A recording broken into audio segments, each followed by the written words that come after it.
जंग का दायरा लगातार बढ़ता जा रहा है। ईरान और इजरायल के बीच मिसाइल, ड्रोन अटैक और एयर स्ट्राइक का सिलसिला तेज हो गया है। कहीं एयर डिफेंस सिस्टम मिसाइल रोकने की कोशिश कर रहा है तो कहीं सीधे हमलों की तस्वीरें सामने आ रही है। इजरायल के फाइटर जेट ईरान के ठिकानों को निशाना बना रहे हैं तो वहीं ईरान की मिसाइलें इजरायल के कई इलाकों तक पहुंचती दिखाई दे रही हैं। दुबई एयरपोर्ट के पास ड्रोन अटैक की भी चिंता बढ़ गई, जबकि लेबनान में फॉस्फोरस हथियार का इस्तेमाल किया जा रहा है। जंग से जुड़ी 12 बड़ी तस्वीरें इस वक्त वहां के हालात को बयां कर रहे हैं इस वक्त आपकी स्क्रीन पर।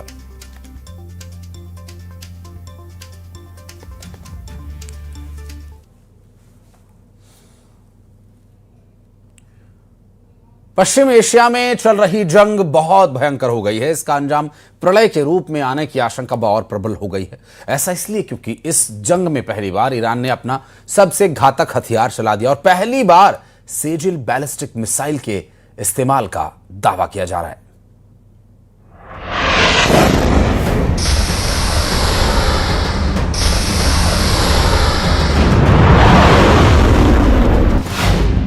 जंग में ईरान ने उतार दी नाचती तबाही।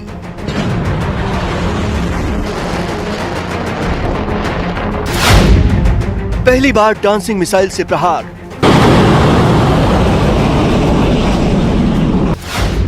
इजरायल के आसमान में नाचती हुई तबाही।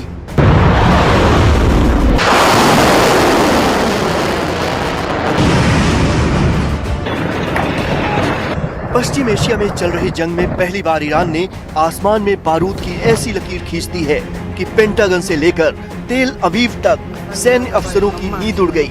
ईरान ने दावा किया कि उसने पहली बार जंग के मैदान में अपना सबसे खतरनाक ब्रह्मास्त्र उतार दिया है।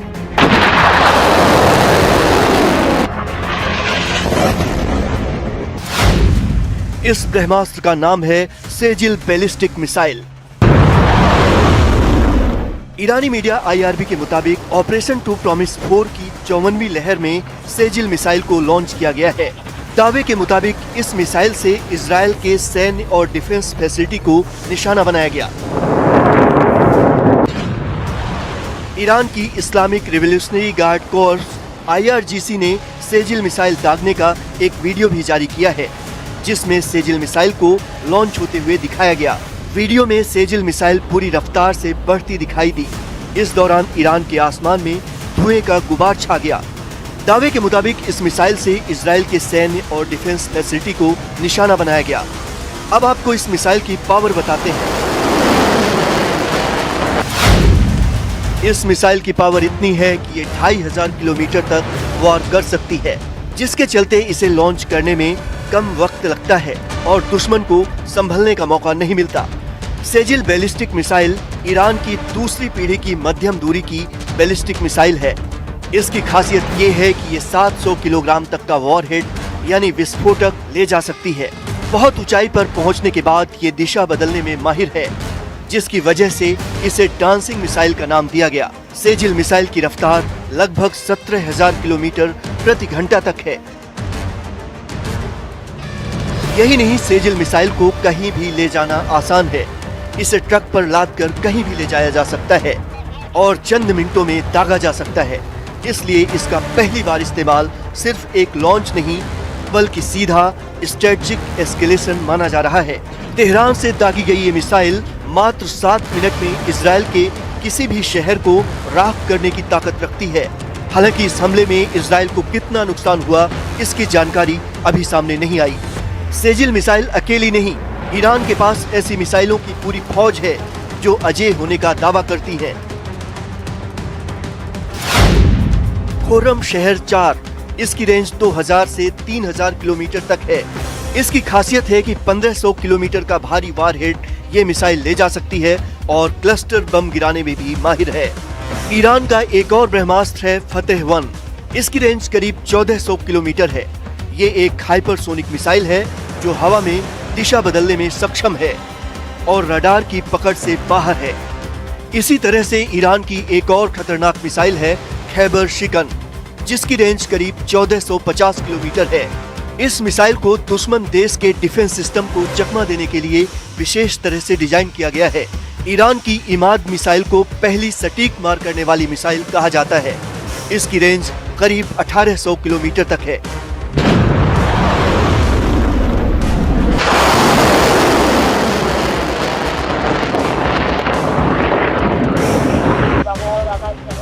ईरान की असली ताकत उसकी इन मिसाइलों की संख्या नहीं बल्कि उनकी सुरक्षा है। मोहम्मद अली जाफरी की रणनीति के तहत ईरान ने पहाड़ों के नीचे मिसाइल शहर बसाए हैं। उसका एक वीडियो ईरान की IRGC ने जारी भी किया है। इस वीडियो में ईरान के सैकड़ों घातक मिसाइल नजर आए।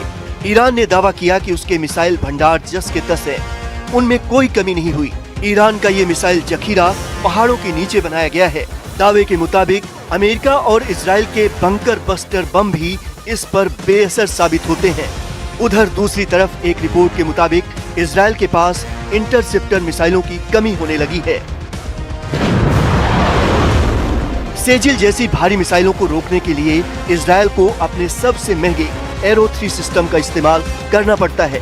सूत्रों के मुताबिक अगर ईरान ने एक साथ 100 सेजिल मिसाइलें दाग दी तो दुनिया का कोई भी डिफेंस सिस्टम उसे रोक नहीं पाएगा।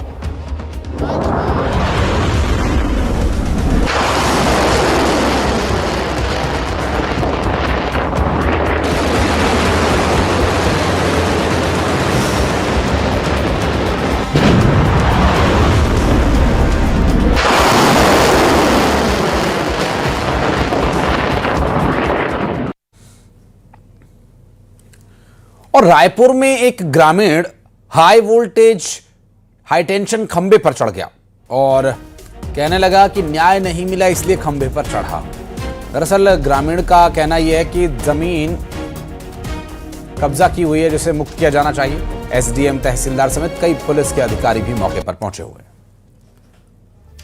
और युगल हमारे सहयोगी इस वक्त हमारे साथ जुड़ गए, बात करेंगे उनसे। युगल, किसने कब्जाई हुई है इसकी जमीन? देखिए, लगभग 12 सालों से अपनी जमीन को मुक्त कराने की लड़ाई लड़ रहा है फॉर्च्यूनर मेटल प्राइवेट लिमिटेड, जो सोडर गांव है, इसके कब्जे में ये जमीन है। किशन लाल निषाद है और इसकी पहचान हुई है। सोडरा गांव का ये रहने वाला है और ये चूंकि जमीन संभवतः इसकी एक्वायर की गई होगी, लेकिन इसको मुआवजा वगैरह कुछ मिला नहीं है, तो इसलिए ये लगातार 12 सालों से अपनी जमीन की लड़ाई और जमीनी जो हक पाने के लिए, जमीन की हक पाने के लिए लड़ाई लड़ रहा है। और इस बीच राजस्व अमले पर भी कई इसने आवेदन दिए हैं और उसके बाद भी उसकी जमीन है उसे वापस नहीं हो रही है। फिलहाल हाई टेंशन तार पर ये चढ़ा हुआ है। धरसीवा सिलतरा चौकी क्षेत्र का ये पूरा जो मामला है, उसके बाद जब प्रशासन को इसकी सूचना मिली तो तहसीलदार SDM मौके पर पहुंचे हुए हैं। ग्रामीण भी बड़ी संख्या में वहां पर हैं और उन्हें मानवनव्वल किया जा रहा है। लेकिन 12 सालों से आप सोच सकते हैं, सिस्टम ऐसा है कि एक किसान है जिसकी जमीन गई है और वो 12 सालों से ना तो जमीन वापस पा रहा है ना ही मुआवजा मिल रहा है, और इसी से नाराज होकर के और समस्या का समाधान शायद उसे टावर में ही नजर आया है, इसीलिए वो टावर पर चढ़ के अपनी मांग को रखना चाह रहा है। जी, बहुत शुक्रिया आपका इस पूरे मामले पर जानकारी देने के लिए।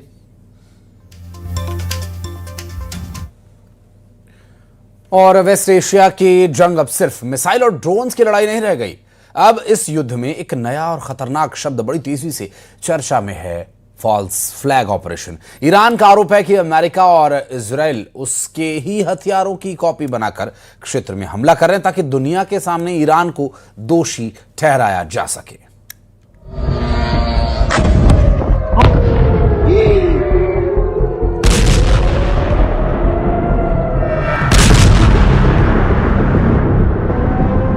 ईरान की वॉर जोन में साम दाम दंड भेद की नीति पर जंग आगे बढ़ रही है। एक दूसरे को सबक सिखाने के मकसद से वॉर मशीनरी के अलावा प्रोपेगेंडा मशीनरी का भी इस्तेमाल हो रहा है। ये पूरी कहानी बताएं, उससे पहले इराक से आया ये वीडियो देखिए।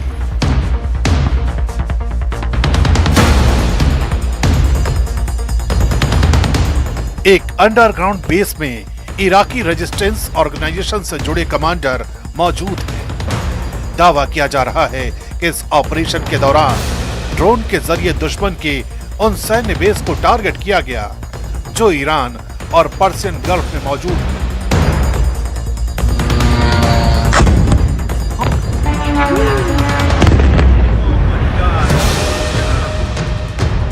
इराक आर्म फोर्स का दावा है कि उसकी तरफ से 5 अमेरिकी बेस को टारगेट किया गया। यही नहीं, ईरान के प्रॉक्सी हिजबुल्लाह का दावा है कि ड्रोन हमलों के जरिए हाइफा में 7200 मेंटेनेंस और रिहैबिलिटेशन सेंटर को निशाना बनाया गया। इन हमलों ने पूरे क्षेत्र को युद्ध के और बड़े दायरे में धकेल दिया है। इसी बीच ईरान ने एक और गंभीर आरोप लगाया है। ईरानी सैन्य कमान खत्म अल अनबिया सेंट्रल हेडक्वार्टर के प्रवक्ता का कहना है कि अमेरिका ने ईरान के मशहूर शाहिद 136 की कॉपी तैयार की है। ईरान का दावा है कि इस ड्रोन का नाम बदलकर लुकास रखा गया है और इसका इस्तेमाल कुछ देशों में हमले के लिए किया जा रहा है। तेहरान का आरोप है कि एक सोचा समझा फॉल्स फ्लैग ऑपरेशन हो सकता है, जिसका मकसद नागरिक ठिकानों पर हमले करवाकर उसका दोष ईरान पर डालना है। हालांकि इन दावों की पुष्टि नहीं हुई है, लेकिन इस आरोप ने युद्ध के नैरेटिव को और जटिल बना दिया है। इसी बीच ईरान के पूर्व शाही परिवार से जुड़े नेता रजा पहलवी ने भी एक बड़ा बयान जारी किया है। उन्होंने अपने समर्थकों और तथाकथित इमॉर्टल गार्ड नेटवर्क से अपील की है कि वे ईरान के भीतर शासन के खिलाफ दबाव बढ़ाएं। पहलवी का दावा है कि मौजूदा युद्ध के बीच इस्लामिक रिपब्लिक की सत्ता कमजोर पड़ रही है और ये बदलाव का निर्णायक मौका हो सकता है।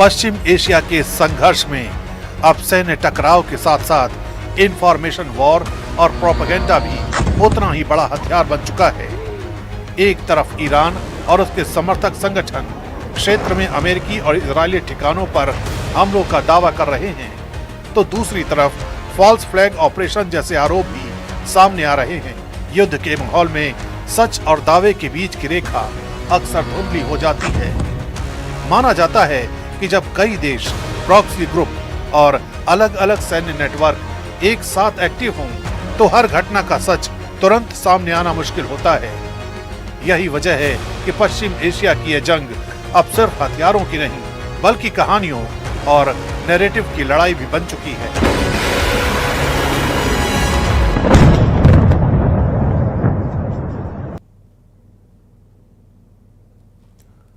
हाउस ऑफ डायनामाइट में क्या होने जा रहा है? खबर बहुत खतरनाक है और डोनाल्ड ट्रंप ने इस मौके पर अगर नेतन्याहू को अकेला छोड़ दिया तो समझ लीजिए कि ईरान के मिसाइली हमलों से इजराइल पूरी तरह से भस्म हो जाएगा। अमेरिका में एक रिपोर्ट में पेंटागन और इजरायली सेना के मुख्यालय को हाउस ऑफ डायनामाइट बना दिया और अब हालात और भी गंभीर हैं।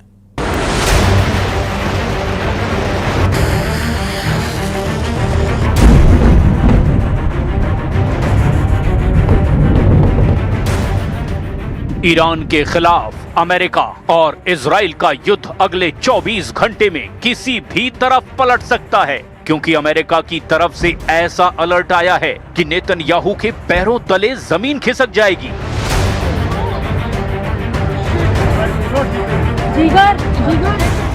अमेरिकी मीडिया में खबर है कि इजराइल ने अमेरिका को बताया है कि अब ईरान की मिसाइलों को रोकना मुश्किल है, क्योंकि उसकी बैलिस्टिक मिसाइल इंटरसेप्टर खत्म होने जा रही है। मीडिया में यह खबर अमेरिकी अधिकारियों के हवाले से छापी गई है।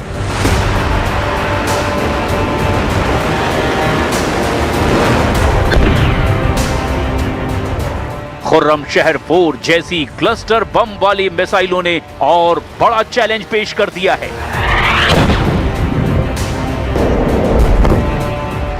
जिस तरह से ईरान की मिसाइल इजराइल पर गिर रही है, उससे साफ है कि इजराइल के सामने इंटरसेप्टर संकट तो है। पहले इजराइल का डिफेंस सिस्टम हमास और हिजबुल्ला के हर रॉकेट को रोकता था। अब उसके सामने ईरान की बैलिस्टिक मिसाइल है और इन्हें रोकते रोकते नेतन्याहू का डिफेंस सिस्टम थक चुका है।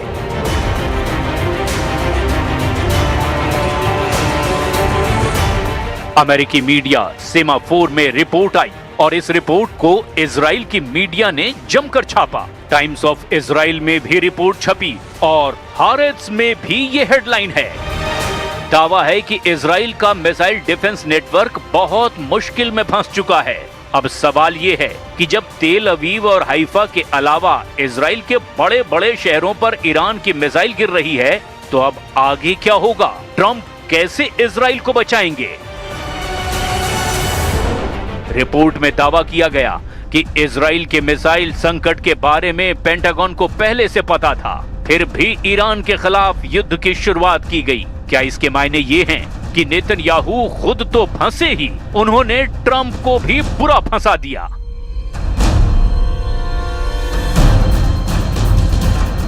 अब इजराइल को बचाने की पूरी जिम्मेदारी अमेरिका की है और इसीलिए दक्षिण कोरिया से थर्ड सिस्टम मंगाया गया है। जाहिर है कि अब युद्ध का फैसला इस मुद्दे पर होगा कि कौन आखिरी वक्त तक दूसरे पर वार कर पाएगा।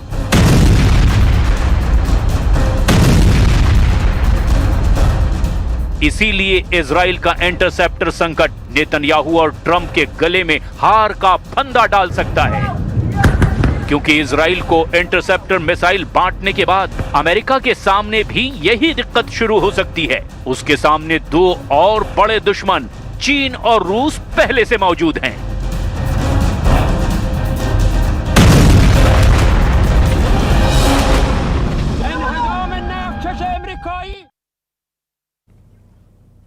ईरान को तब तक अमेरिका और इजराइल मिलकर नहीं हरा सकते जब तक कि स्टेट ऑफ होर्मुज और खार्ग द्वीप पर उनका पूरी तरह से कब्जा या फिर कंट्रोल नहीं हो जाता। अब तो खबरों में दावा यह किया जा रहा है कि अमेरिका ईरान के दिल और धमनी बने खार्ग द्वीप और स्टेट ऑफ होर्मुज पर कब्जा करके ईरान को पूरी तरह से तबाह करने की कोशिश में है।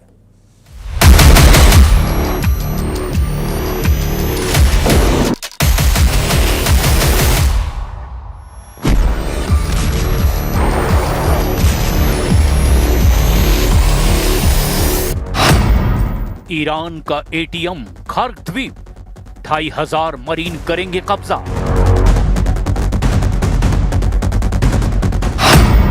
क्या ईरान युद्ध में राष्ट्रपति ट्रंप ने अपने टारगेट पूरी तरह से बदल दिए हैं? जो ट्रंप ईरान से खामनेई शासन के पतन की कस्में खा रहे थे, वही ट्रंप अब ईरान में सत्ता परिवर्तन करने की बजाय स्ट्रेट ऑफ हॉर्मुज और खार्ग द्वीप पर कब्जा या यूं कहें कि कंट्रोल करने की जंग में जुट गए हैं।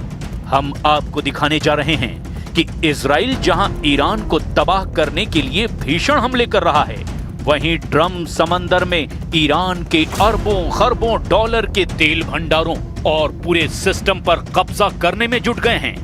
अब खबर तो यहां तक है कि सऊदी अरब के कमांडो के साथ मिलकर अमेरिकी मरीन के 2500 कमांडो ईरान के समंदर में भीषण हमला करने जा रहे हैं और इसीलिए ट्रंप ने दुनिया भर के देशों से अपील की है कि वो स्ट्रेट ऑफ हॉर्मुज में अपने अपने देशों की सेनाएं भेजें ताकि ईरान की IRGC के हमलों को रोका जा सके। इस वक्त स्ट्रेट ऑफ हॉर्मुज में ईरानी बारूदी सुरंगों से दहशत मची हुई है और ऐसे में पलड़ा कभी भी किसी भी तरफ भारी होता है। घटनाक्रम तेजी से बदल रहा है, पर हम शुरुआत करते हैं ट्रंप के उस प्लान से जो ईरान को आर्थिक तौर पर कंगाल कर सकता है। ईरान पर फटेगा हॉर्मुज बम, ट्रंप का टारगेट खार्ग द्वीप।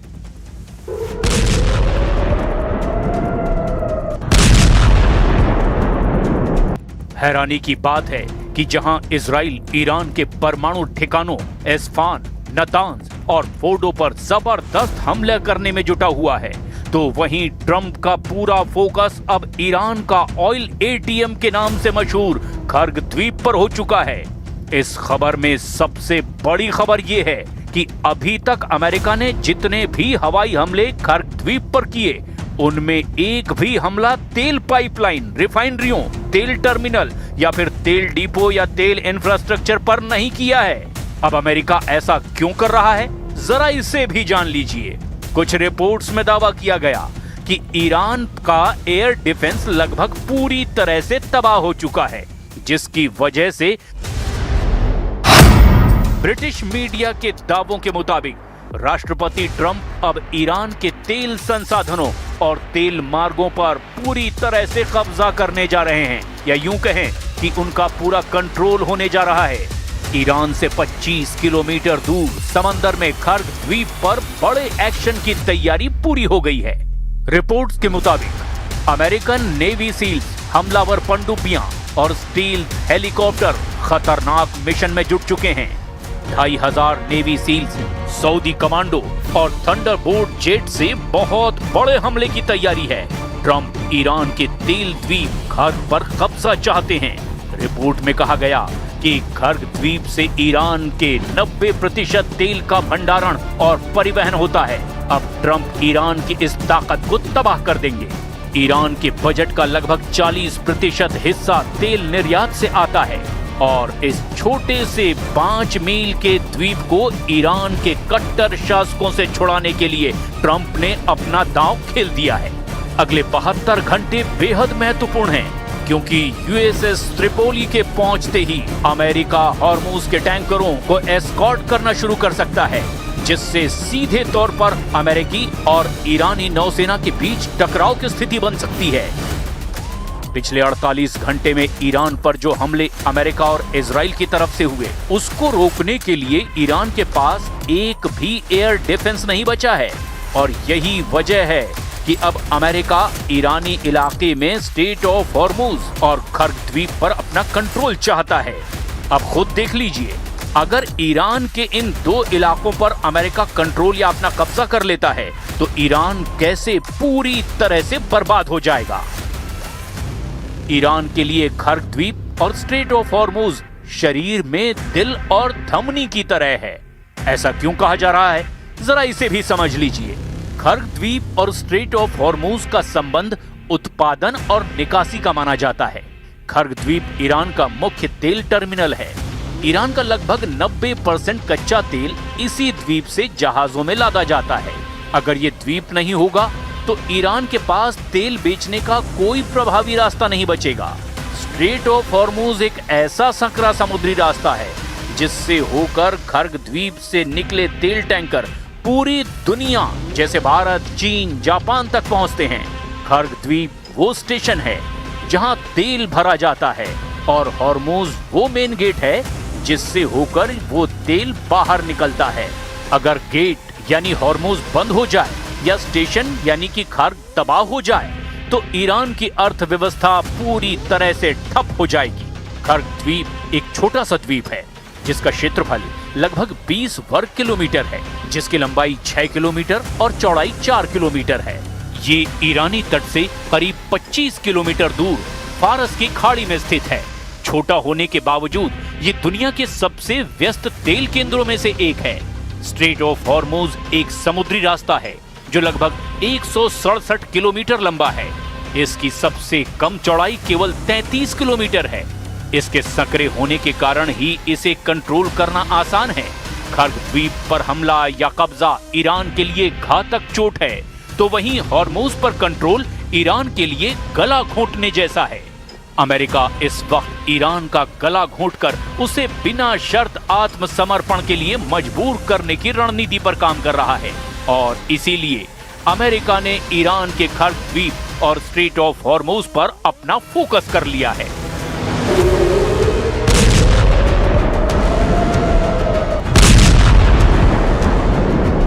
अब ऐसे हालात में देखना यह होगा कि ईरान अपने खर्ग द्वीप और स्ट्रेट ऑफ हॉर्मुज को बचाने के लिए क्या करता है।